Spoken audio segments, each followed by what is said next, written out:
Hello and welcome to another video trying to get you the very top grades. Today I'm going to take you through a story sent in by a viewer, and there are 5 lessons I want to teach you from it.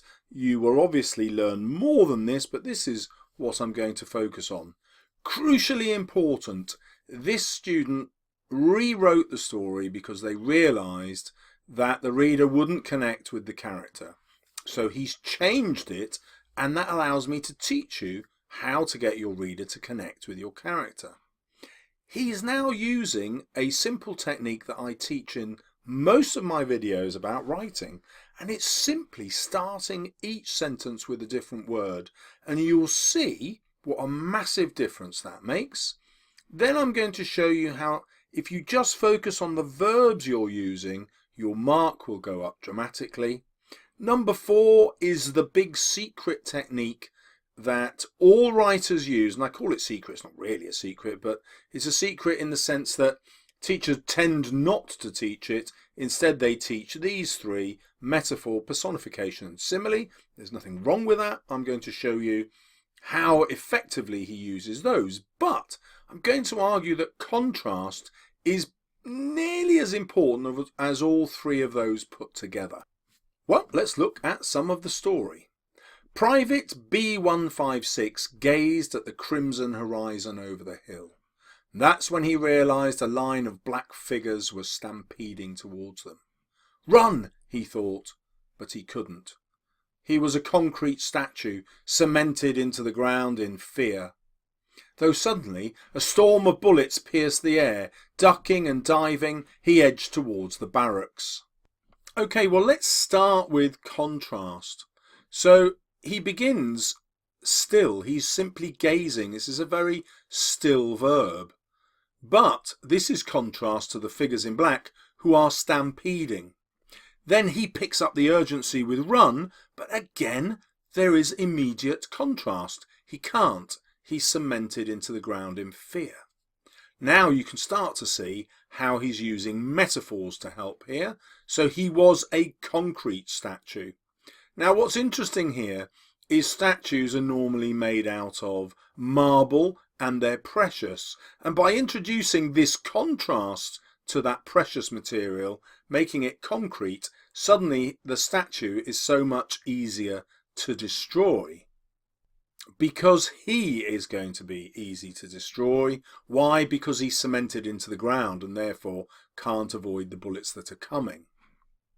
Then we have this brilliant contrast of colour, the crimson horizon with the black figures. Now obviously we associate crimson with blood and black with death. So this contrast also helps to give us an image of death on its way. Then we have another contrast. He is ducking and diving, moving quickly to avoid the bullets, but it doesn't get him very far.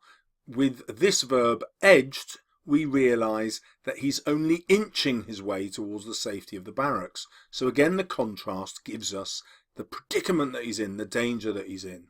Okay, now let's look at explicitly how he makes the reader connect with the character. He does it by introducing us to the character's thoughts. The moment we get inside the character's head is the moment that we start to feel what that character is feeling. Now, I won't keep mentioning that these sentences all start with different words. That's why I've highlighted them in yellow, and as we go through, you will just see that that's going on all the time. Now, the effect of that is to make your writing interesting. Let's see what happens next. Here's the picture. Harry Elson, living on a yellow cornfield, taken away from his daughter and wife by a military-looking helicopter. Harry and a group of soldiers cloned, their names changed to numbers, B156, and his group of soldiers thrusted into an enemy counterattack. Private B156 watched on, as blood pooled in a thick scarlet pond and soldiers winced. Thoughts wrestled each other inside his brain. Why do I have to be reduced to just numbers and letters? Why do I have to be here? What's even the point of continuing? So here again, hopefully you've picked up, we enter into the soldier's thoughts. That's what allows us to connect with him. We're also given his name and some personal details about him, which makes us sympathetic. We find out he's got a daughter and a wife. And by placing the daughter first, we are focusing on his vulnerability, or rather her vulnerability, which makes him feel vulnerable. And a further thing here is our student is introducing the daughter because at the end it's thoughts of his daughter that the soldier is going to return to. And this allows him to have a circular structure to his story. Now, although I'm not explicitly teaching this in this video, you can see here how he introduces the backstory so we understand what's happened before and what sort of genre we're in. It's a science fiction, and that it must be set in the future, or at least on a different planet to ours. Let's read on.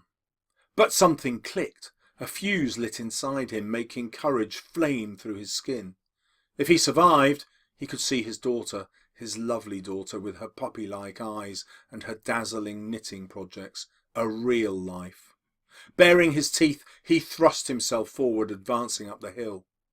No use. His lungs wept in his chest and his vision swirled with colour. He would never make it. But he had to, for his life, for his rage at the government, to end this hell. The summit at last. He twisted his face into a smile until... Right, so let's focus on the verbs this time.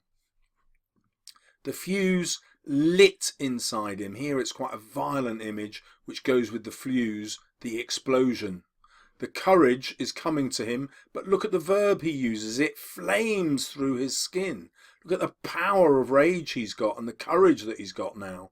And he's given us these two brilliant metaphors. So what's inside him, the courage, is like a fuse lit. It's waiting to explode, and it's coming through in flame first. So we get a really powerful insight into his brain through the use of these brilliant metaphors. Then we've got some really active verbs here. He's baring his teeth like an animal. He's thrusting himself forward. You can see the power of verbs makes the sentence really, really active. And that fits with the activity that's going on in this battle. Now, when he is exhausted, the verbs change. So his lungs wept in his chest. Now we have an introduction of misery with another brilliant metaphor. Here it's a personification because lungs can't really weep, only human beings can do that. So we got that brilliant personification there. And then this powerful idea of his vision swirling with colour. And that's echoed here when a similar movement happens to his face. He twists it into a smile. Now again, I haven't mentioned contrast, but look at that brilliant contrast there. Normally, a smile is a great thing. It's something that makes a face look much better. But here, the use of the verb twisted makes that smile seem horrible. It suggests that whatever he's smiling about is going to be something disgusting, perhaps violent. We've got the contrast of this enormous amount of courage that we had in this paragraph, followed by this idea of defeat that comes through the personification of his lungs weeping. Then we have a description of the battle. It's quite difficult to make a fight interesting to a reader, but the way he does it is to go into the soldier's mind again. So he has this question, how would he ever survive? We have another thought, they're gone, he thought. But because we're so used to him writing in contrast, we know that this is likely to prove a false assumption. We know that's what he thinks now, but we're waiting for the next paragraph to see whether this thought is completely wrong. We also have the use of metaphor again at the beginning, or personification. A distant bomb screamed. Again, human reaction, which conveys how he himself would be feeling, but it's the bomb doing it. Okay, the next few paragraphs are again just about the battle. He has the same trick of introducing questions into the character's mind. We're starting each sentence in a different way to make them interesting.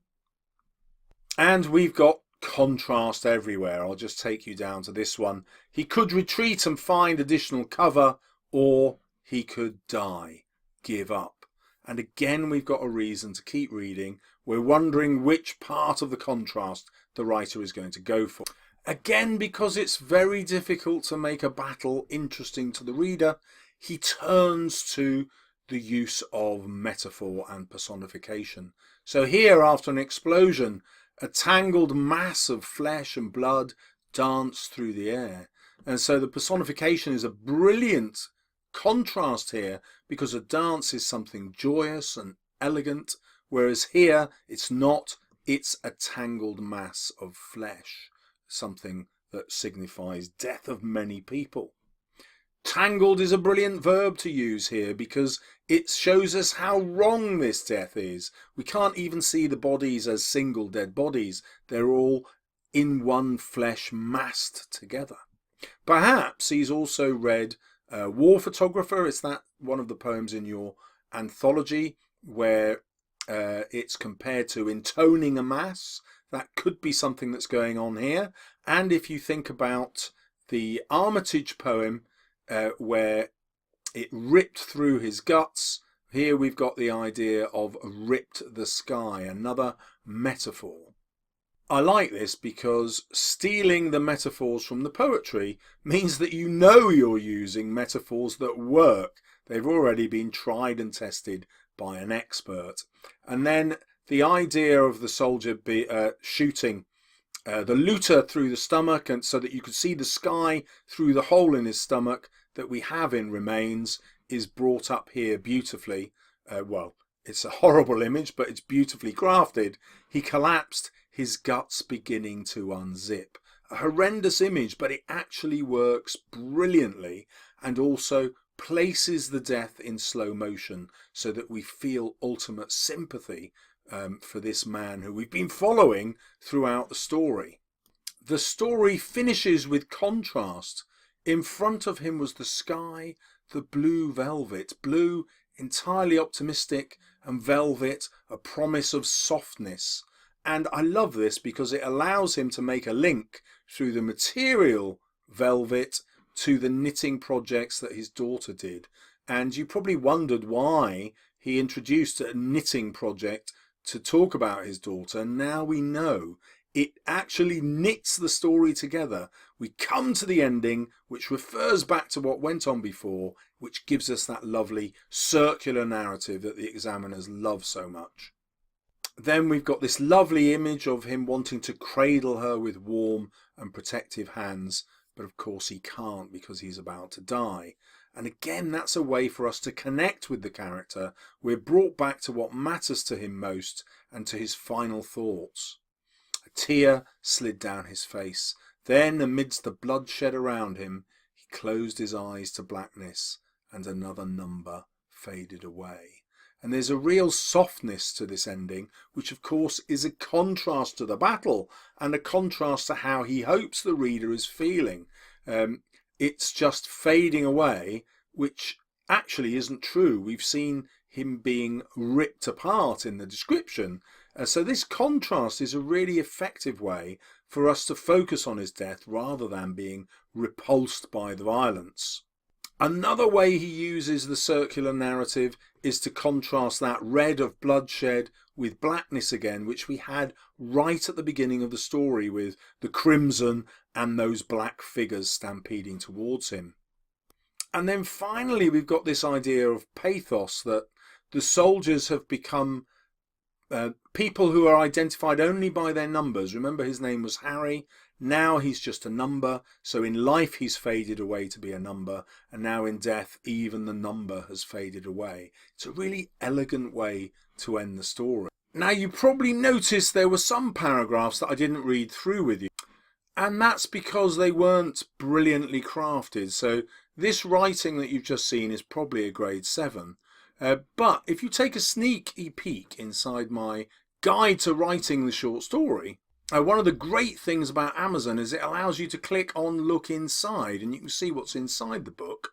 Obviously it teaches you how to write any kind of story, but with Reyes's Rebels, it teaches you how to write a science fiction style war story, just like the one that we've read, only even better. And later on down the contents page, it has another war story, Duty Calls. But you've got to get into the guide if you want to find out. This story is about how to write about death if you're going to include that in your story. Normally I advise against it. Our student has been excellent in that he didn't have lots of slaughter along the way. He just made sure that we focused on just the one death at the end. So if we go back to what I wanted to teach you, actually I only came across one simile there, and I didn't actually bother showing it to you because the personification and metaphor was so much more powerful. I hope that you'll go back over the video and see how contrast was used and how the verbs work and how powerful it is to the variety just to have a different way of starting each sentence. Now let's look at how this influences the marker when we look at the mark scheme. Well, don't forget there are 16 marks available for technical accuracy. And one of the interesting bullet points is using a full range of appropriate sentence forms. Now, when you start each sentence with a different word, it simply forces you to do that. And if you go back over this story, you'll see that that's also forced this student to write with a lot of different punctuation, colons and semicolons all over that piece of work. The other thing that it does is it gets you to show off your control of complex grammar, because starting a sentence with a verb or an adverb suddenly makes the grammar of your sentence much more complicated. So just starting a sentence with a different word each time forces you to get so many of the bullet points in this top level. And now I'll calm down because you can hear me getting overexcited about how useful that technique is. Starting your sentences this way and focusing on the verbs also helps you have compelling register. Register is your word choice, and it also makes sure that you match your choice of words to the purpose of your story. You saw how those verbs made it much more compelling to read. It will also give you marks for ambitious vocabulary, and because he was linking it to metaphor and personification and contrast all the way through, he was always crafting linguistic devices. The structural features we touched upon with the circular narrative. Remember that introduction of the daughter with the knitting, also the contrast between red and black that happened at the beginning and at the end. And obviously contrast is a form of structure, where, as you can see here, blue contrasts with orange. It's a structural feature, and that's what he was doing all the way through his writing. So hopefully you can see how using these 5 skills gets you up into that top band, gets you into the grade 7. There were a few paragraphs that I wasn't interested in, which will stop you getting the grades 8 and 9, but the grade 7 is absolutely yours for the taking, even if you are not consistent all the way through your story, as long as you are consistent with these 5 things. Okay, as you know, this was a story posted to me by a student. If you have any work that you think would make a good video or you'd like me to take a look at, can't promise I will, but just post it in the comments below. If you're interested in any of my guides, they're linked below as well, and as usual, see you soon on my channel.